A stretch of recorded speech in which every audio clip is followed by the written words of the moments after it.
Lucas capítulo 8, verso 22, a seguir.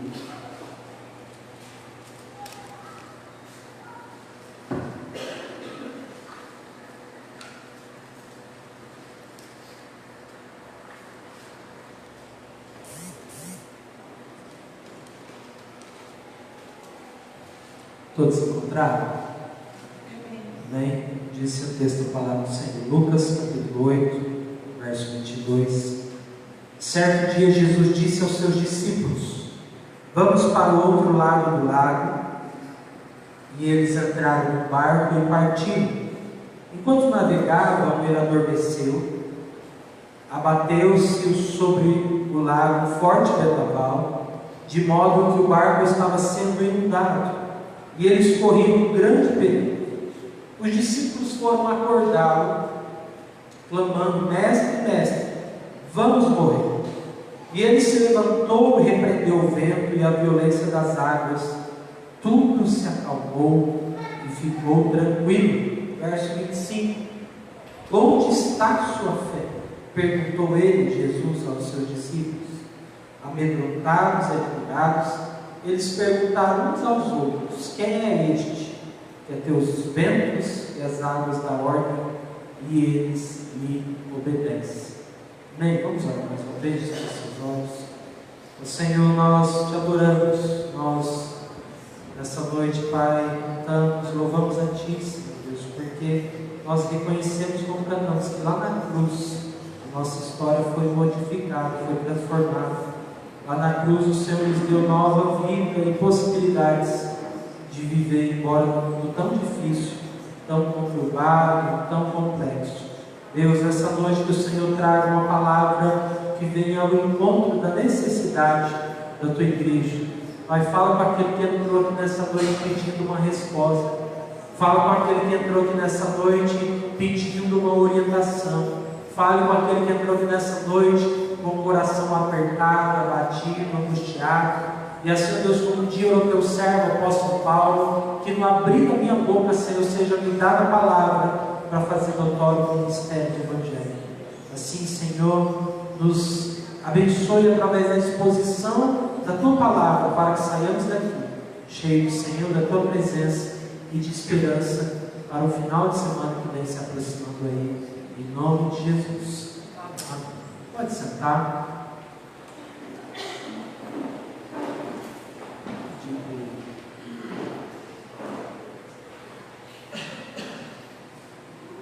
Meus irmãos, algumas coisas que aconteciam nos Estados Unidos, agora está começando a se tornar comum aqui no Brasil, que é o que nós chamamos aí de tempestades. E depende do grau dela, ela pode ser tempestade, furacão ou tornado. Nesse sentido, eu não sei agora te precisar, para falar a verdade, eu não pesquisei sobre qual a diferença dos três, mas eu sei que cada um dos três tem níveis.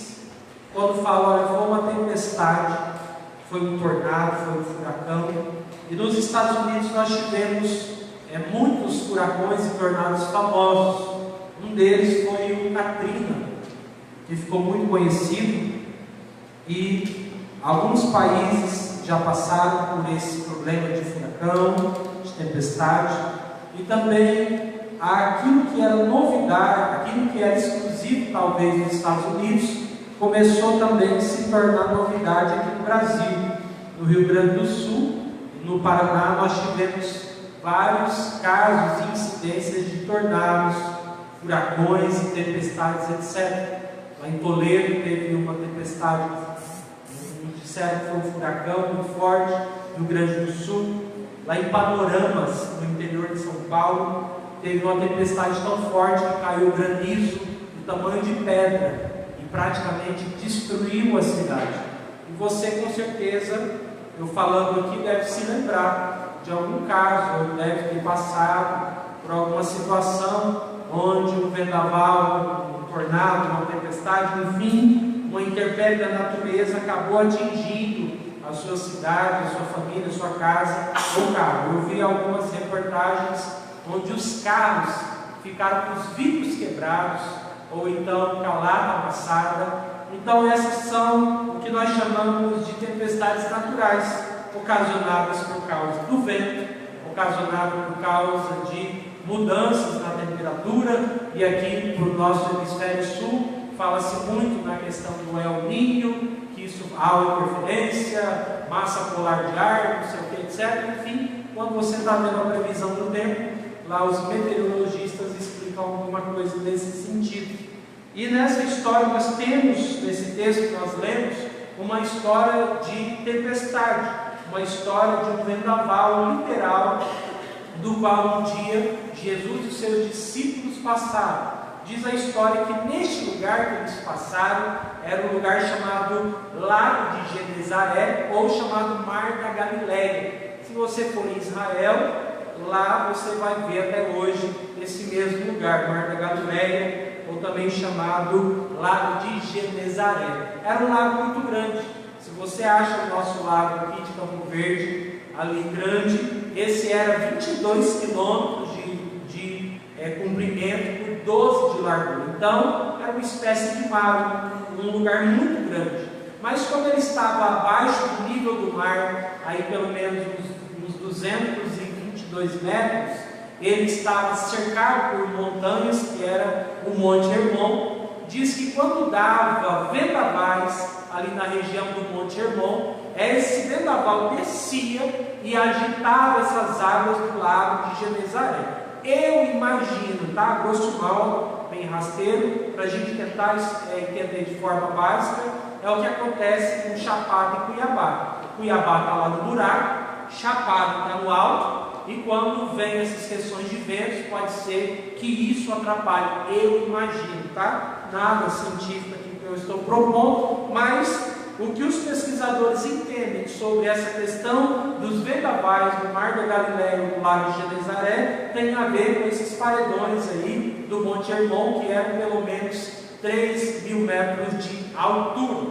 E um dia Jesus está com esses homens. Jesus havia acabado de ensinar, contou algumas parábolas. Nós não sabemos se Jesus saiu para descansar, nós não sabemos se Jesus saiu para atravessar o lago 12 quilômetros de barco do remo, para de repente encontrar com a outra multidão do outro lado, mas o fato é que o texto nos diz aí, em apenas 3 versos, que quando eles entraram no mar, Jesus dormiu, a tempestade veio, e nós temos aí 12 homens barbados morrendo de medo, apavorados, desesperados, começaram a gritar por Jesus que eles iam morrer.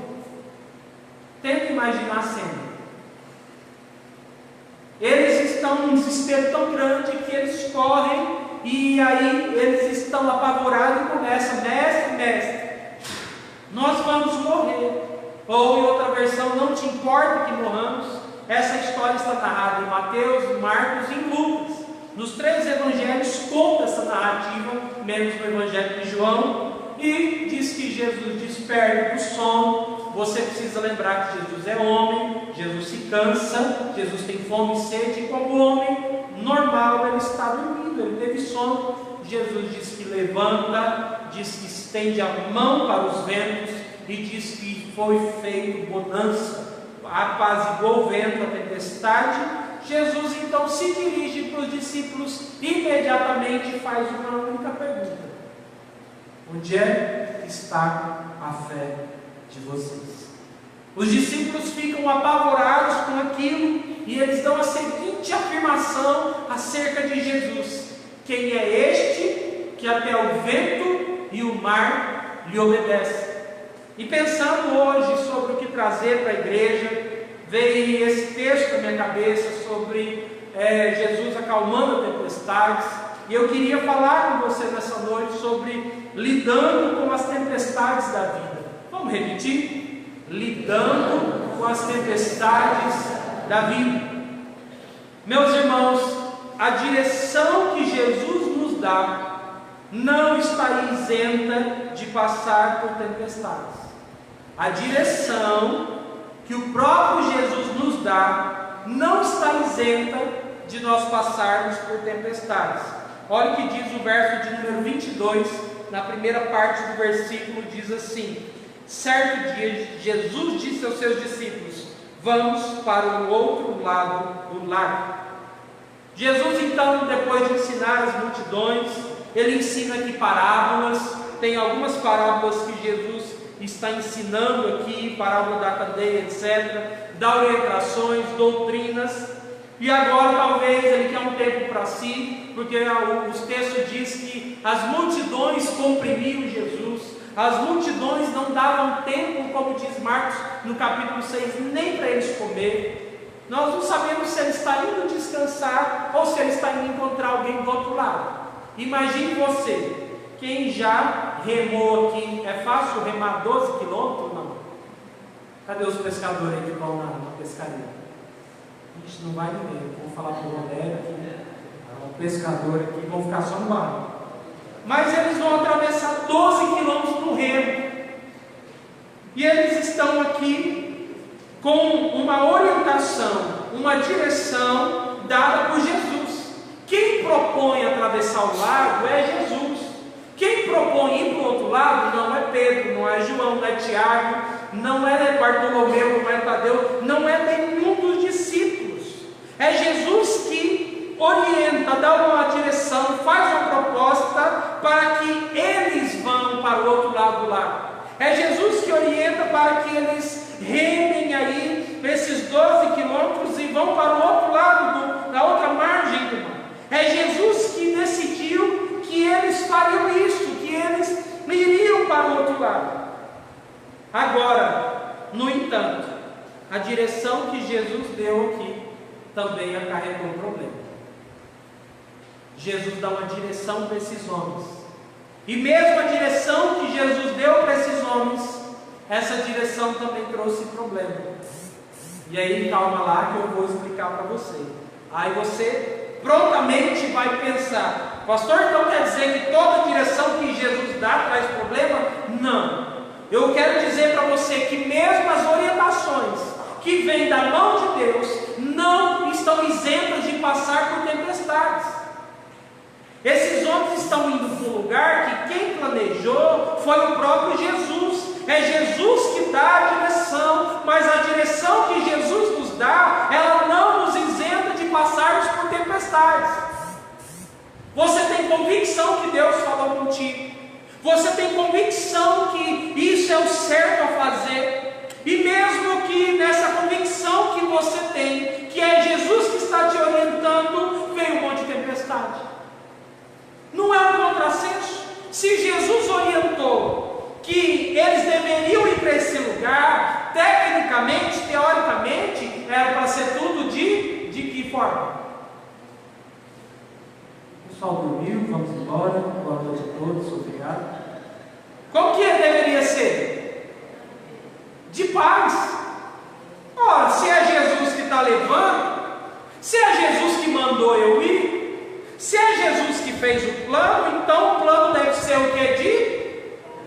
De paz. No entanto, o plano de Jesus não estava isento deles todos passarem por tempestades. Jesus dá uma direção, mas ele não isenta. Jesus não promete, Jesus não disse para eles que eles não passariam por aflições, mas mesmo na direção dada por Jesus, a tempestade veio. E é por isso que eu e você entra em crise. É por isso que eu e você fica muitas vezes com a nossa alma apertada, porque você fica pensando: puxa vida, mas Deus falou, Deus garantiu, eu tenho certeza, eu orei, eu tenho convicção do que eu estou fazendo é de Deus, mas no entanto deu um monte de problema. Aí você começa a pensar: puxa, não é de Deus, não deve ser de Deus, porque se fosse de Deus, era para dar tudo certinho. Aí você se engana. Aqui está a diferença do Evangelho e do Evangelho. Há Evangelho sendo pregado por aí que diz para você que você não pode passar por dificuldades, que você não pode sofrer, que você não pode ficar doente, que você não pode ser empregado. A Bíblia nunca te prometeu isso. Jesus prometeu justamente ao contrário: no mundo vocês terão aflições, vocês vão passar por lutas,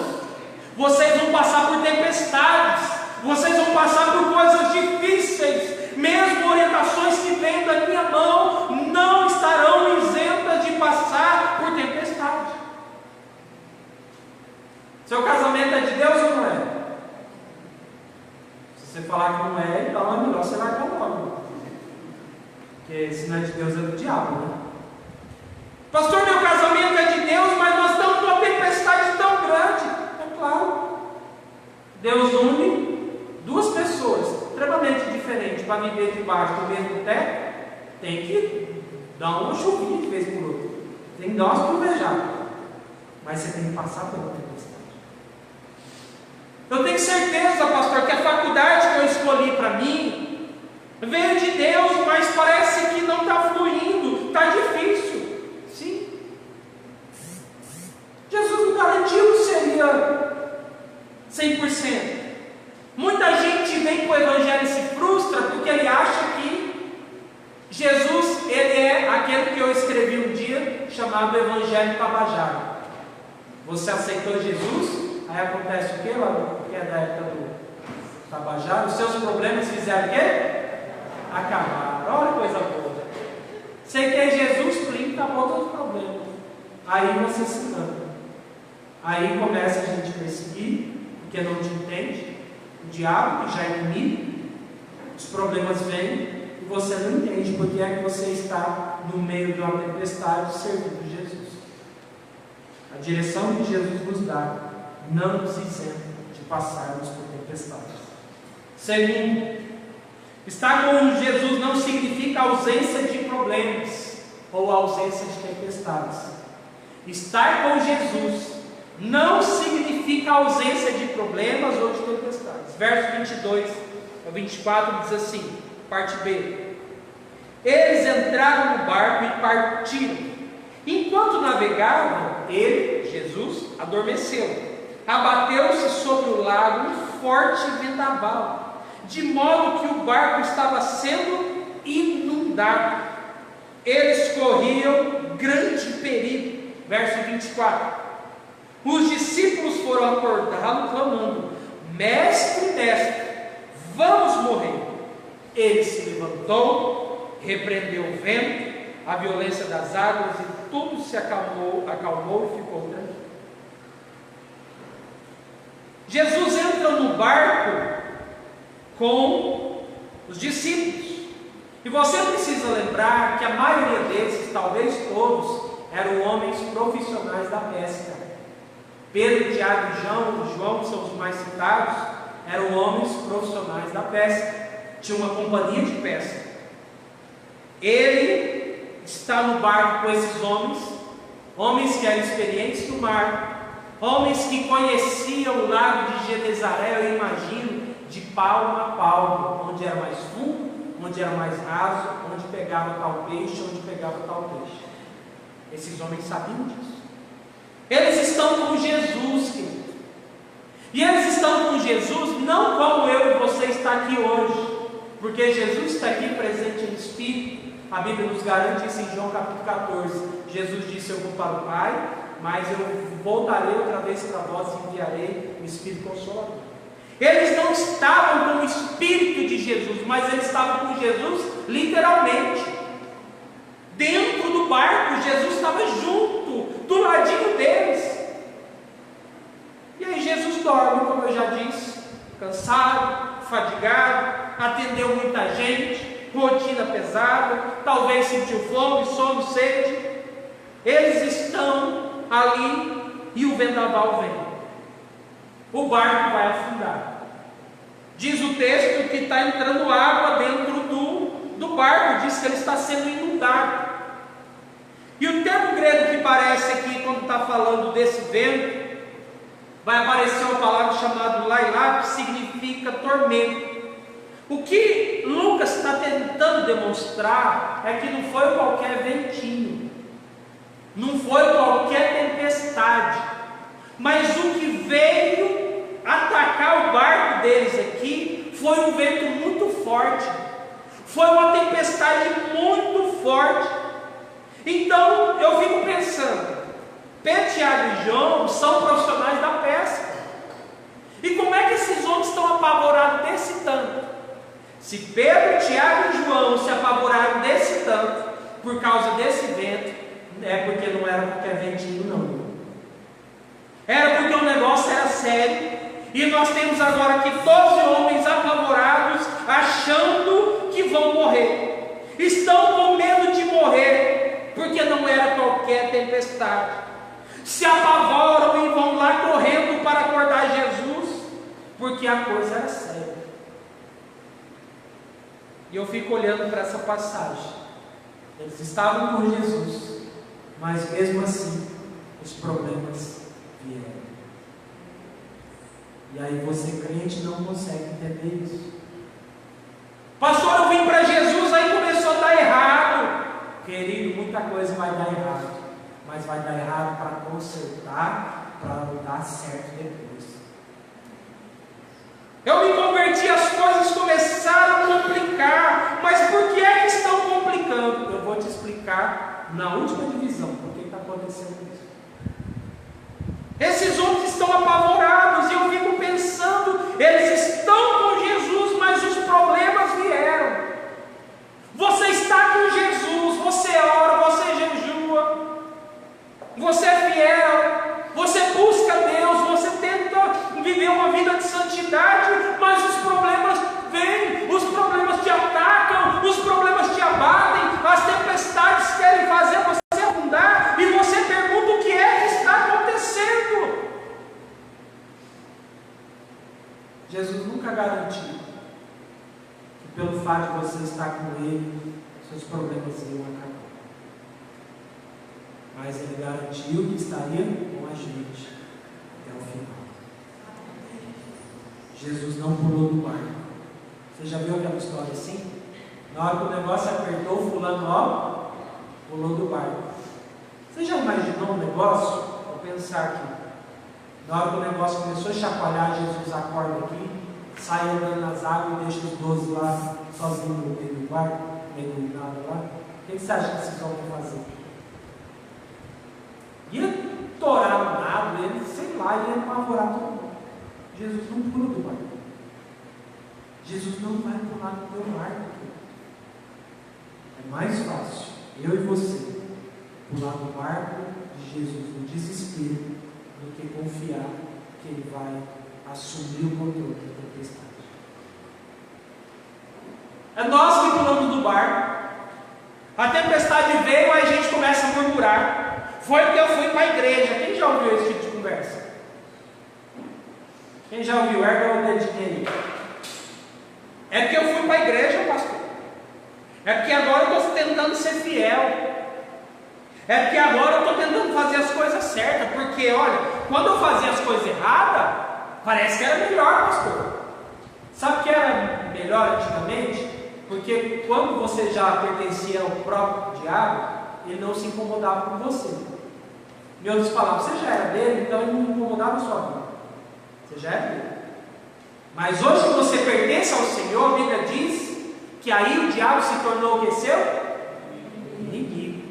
Antigamente, o que a gente era com o diabo? Chegado. Nós, quando estávamos entregues ao pecado, nós estávamos assim, com o diabo, em comunhão com ele. Aí nós rompemos, entregamos nossa vida a Cristo, porque nós entendemos que a cruz trouxe salvação. Aí o diabo falou o quê? Agora você é o que, meu? Inimigo. E a Bíblia diz então que o diabo, vosso adversário, ele anda ao nosso derredor como um leão, querendo fazer o quê? Tragar, matar sua vida. Só que o diabo, ele anda ao derredor, porque a Bíblia diz que os anjos do Senhor acampam ao redor. Então você precisa saber que ao redor de você, se você é temente a Deus, a Bíblia nos garante que os anjos do Senhor acampam ao redor daqueles que o temem os livra. Então o diabo, ele pode até tentar, mas ele só vai tocar se Deus permitir.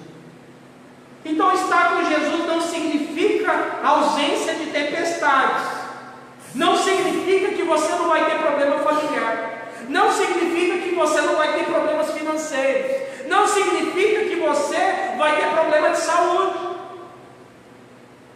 Está aí a irmã Elcia lá na UTI. Fomos lá ontem. O sonho da mulher é se tornar missionária. O sonho da mulher é gastar a vida no campo missionário. Aí você pergunta: qual é o problema então, Jesus? Aí alguém fala assim: isso aí deve ser pecado. Está em pecado, certeza. Estar com Jesus não significa ausência de problemas. Você precisa entender isso.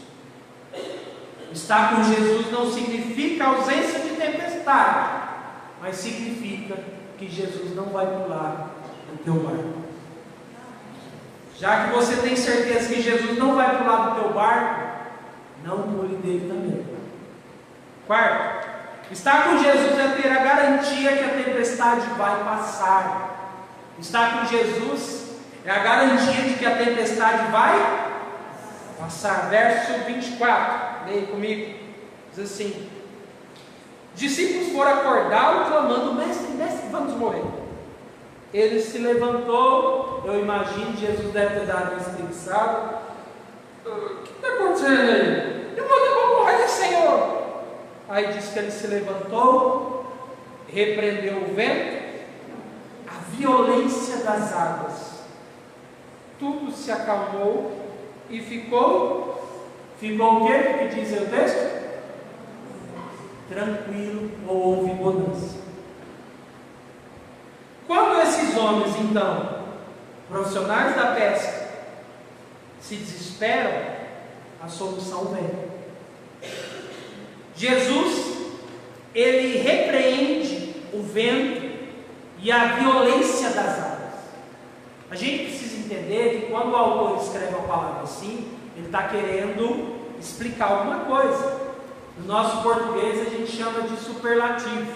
Como no hebraico e talvez aqui no grego não tem a ideia de superlativo, ou seja, em outras palavras, para você entender melhor.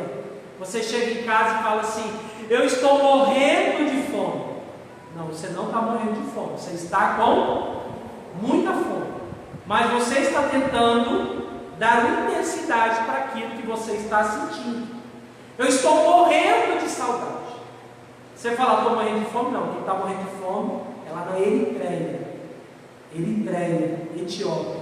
Lá se morre de fome, inclusive no Nordeste brasileiro. Maranhão, Pará, Nordeste brasileiro, morre-se de fome sim. Mas então a gente usa essa palavra para tentar explicar: eu estou morrendo de saudade, morrendo de sede.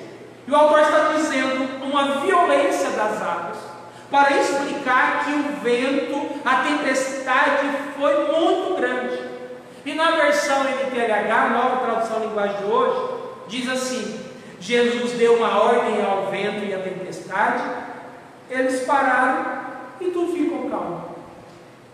O desespero na alma desses homens, mesmo estando com Jesus, foi tão grande que eles acharam que não iam conseguir e eles iam morrer. Muitas vezes você está com Cristo, os problemas, as tempestades são tão grandes, tão fortes, que a sensação que há no meu e no seu coração é que nada vai dar mais certo, é que você vai morrer, é que as coisas vão se acabar, é que as soluções vão se findar, e você fica tão mal, mas tão mal, que você acha que a única alternativa que tem é morrer. É por isso que há muita gente tirando a vida, é por isso que há muita gente suicidando, porque ele não sabe que Jesus é aquele que pode trazer calma em meio à tempestade. Jesus é aquele que veio para dizer para o vento, para o mar, para toda a natureza, dizer: acalma-te, aquieta-te. Então eu quero nessa noite dizer para você com toda certeza da minha alma que toda tempestade tem um fim. Louvado seja o nome do Senhor. Jesus dá ordem para que a tempestade cesse. E diz o texto que ficou tudo tranquilo. Quantas tempestades você já passou? Acabou as tempestades? Aquelas que você passou? Cada tempestade nova É por isso que cada tempestade que vem, ela tem um nome novo. É Katrina, é não sei quem, aí vai dando nome. Cada tempestade é uma provação nova. Mas você não pode se desesperar. Porque estar com Jesus é ter a garantia de que a tempestade vai passar. Em nome de Jesus. Esses homens estavam desesperados. Mas no meio de desespero, no meio de perder a própria vida, no meio de perder tudo aquilo que eles tinham de melhor, que era a única coisa que era a vida, eles pensaram que a solução havia se esgotado. Eles haviam pensado que os recursos haviam ido embora. Mas Jesus veio. E tudo se fez bonança. Tudo ficou tranquilo. E como diz a NTLH, tudo ficou calmo. Passou tão rápido. E o desespero estava aqui. Jesus quer trazer calma na sua tempestade. Jesus quer trazer alento. Jesus quer trazer tranquilidade, segurança, autocontrole, domínio próprio. Mas aí no meio da tempestade, você quer pular do barco. E você acha que sair nadando sozinho, você vai salvar a sua vida. Quando Jesus está permitindo para que Ele acalme a tempestade, para que você saiba que o poder está na mão dEle e não na nossa.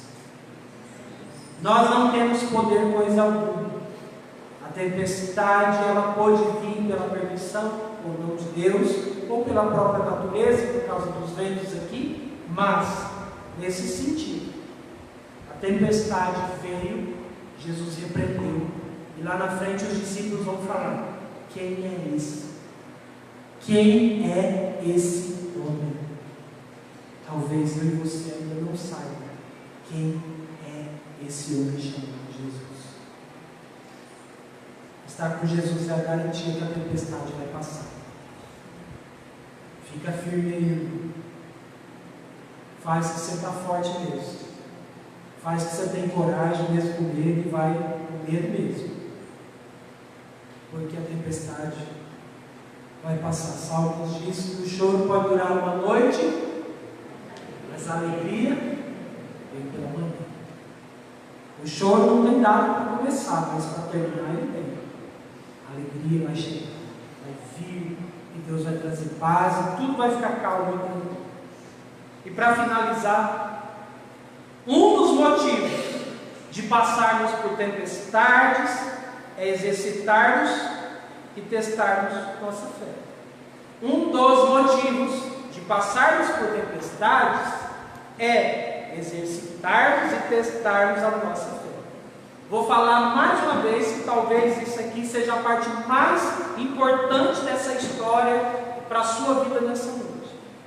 Um dos motivos de você estar passando ou passou tudo que você passou até agora só tem uma única finalidade: testar e exercitar a sua fé. Pronto? Verso 25 diz assim: Jesus disse: onde está a sua fé? Perguntou ele aos seus discípulos. Jesus então, quando ele acalma a tempestade, Jesus olha para os caras assim, olha para o outro. Eu imagino que Jesus deve ter falado: meu Deus, que apavoro é esse? Para que isso tudo? Para que esse apavoro todo? Para que esse rebuliço todo? Para que essa choradeira toda? Para que esse desespero todo? Jesus está falando para eles: vocês ainda não sabem quem eu sou. Vocês ainda não confiam em mim totalmente. Na versão NVI diz: onde está a sua fé? Na versão NTLH vai dizer: por acaso vocês não têm fé? Jesus se dirige a eles. Na versão a revista atualizada e também na corrigida, diz assim: por que vocês são assim tão tímidos? Como é que não tem fé? Essa palavra tímido lá na versão corrigida vai ser traduzida por covardes. Jesus deve ter olhado para eles e falou: não estou acreditando no que eu acabei de ver. Eu estava dormindo, o Senhor de toda a terra, que abriu o mar, que fez todas as coisas, que cuida de todas as coisas, vê 12 homens desesperados, 12 homens barbudos gritando. Tenta imaginar a cena. E agora pula, não pula? O que a gente faz? Corre! Grita! Vamos morrer! Jesus levanta e fala: cadê a fé de vocês? O que está acontecendo? Jesus acha isso estranho, a reação deles. Jesus acha estranha a reação, porque eles estão andando com Jesus, mas eles ainda não sabem quem é Jesus. Os discípulos já tinham fé que Jesus talvez era o Filho de Deus. Os discípulos tinham fé quando eles estão vendo Jesus ensinar, acreditam que Jesus está ensinando. Os discípulos têm fé em meio ao sol, ao dia lindo, quando está tudo bem, quando está tudo aberto. Mas os discípulos ainda não tinham fé no meio das tempestades. Aí você ganhou uma bênção, aí você tem fé. Pastor, eu quero testemunhar. Ganhei uma bênção, pastor, estou com uma fé que o senhor nem sabe.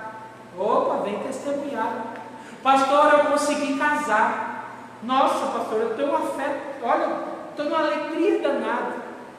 Pastor, olha, eu consegui um emprego, estou ganhando bem. Nossa, mas olha, o senhor tem que ver como eu estou com fé, pastor. Que bênção.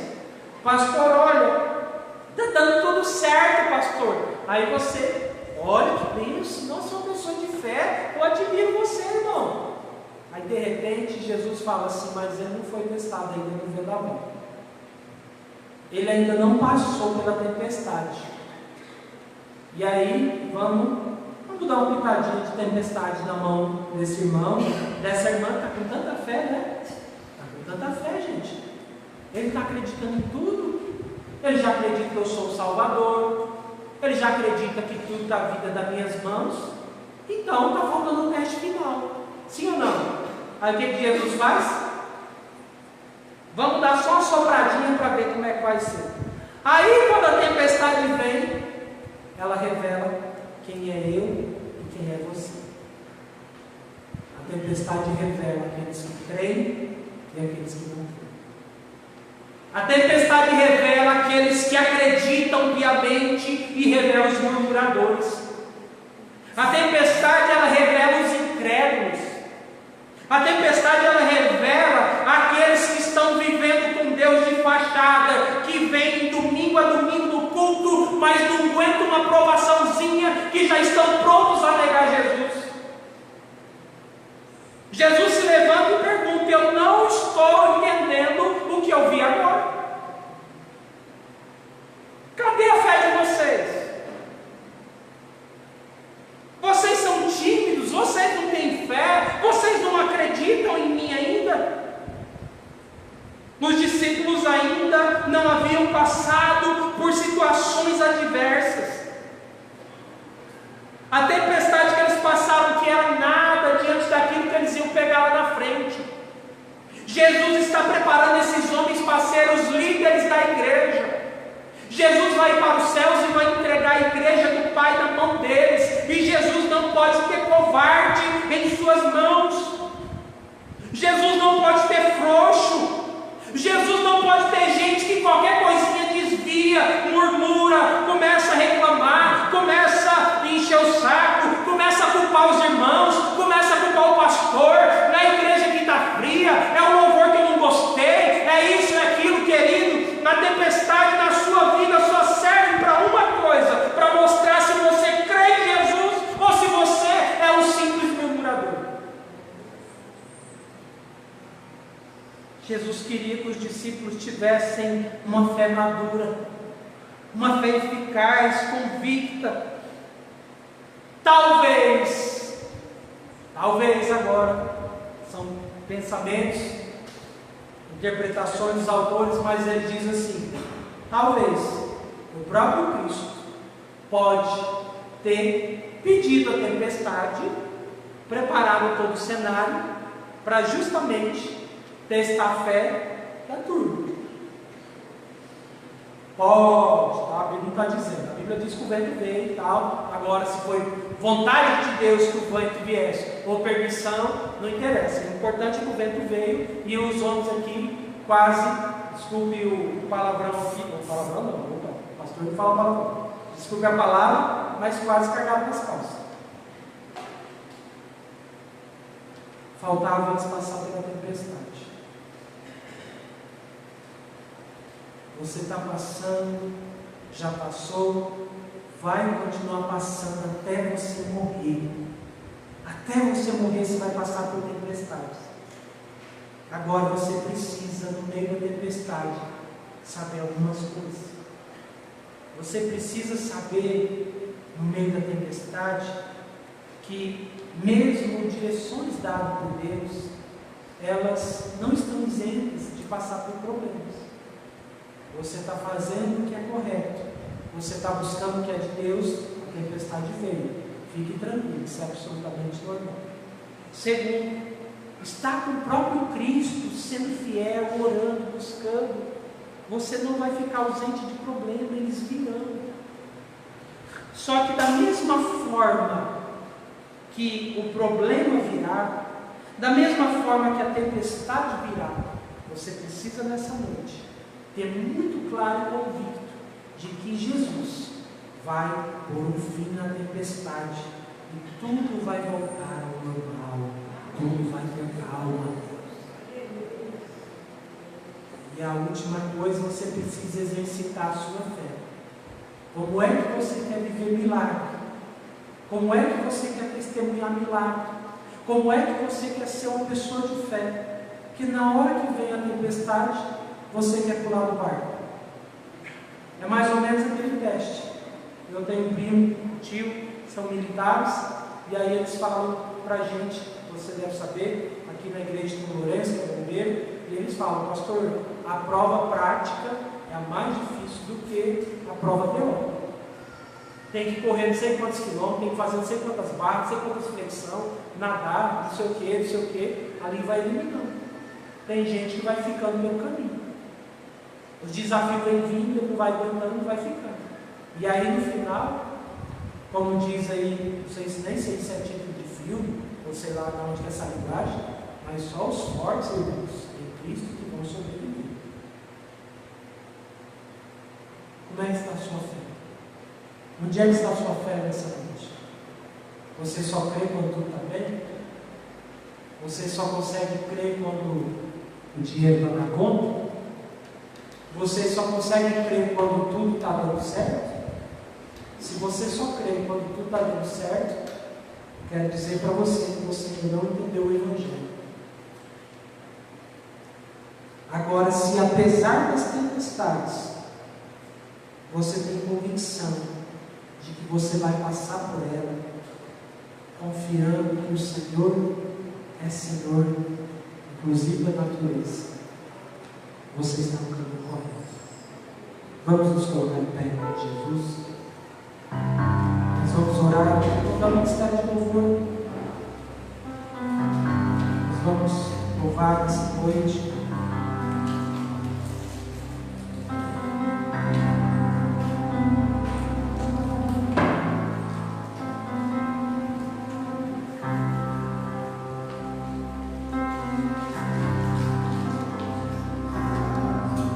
Qual é a tempestade que você está passando? Eu não sei o que veio para abalar a sua estrutura, que tem tentado abalar a sua fé, tem tentado abalar a sua posição, tem tentado abalar tudo aquilo que faz parte de você, da sua família. Eu tenho certeza que sua luta é muito difícil. Eu tenho certeza que a sua luta não é fácil, mas de uma coisa eu tenho plena certeza, que Jesus nessa noite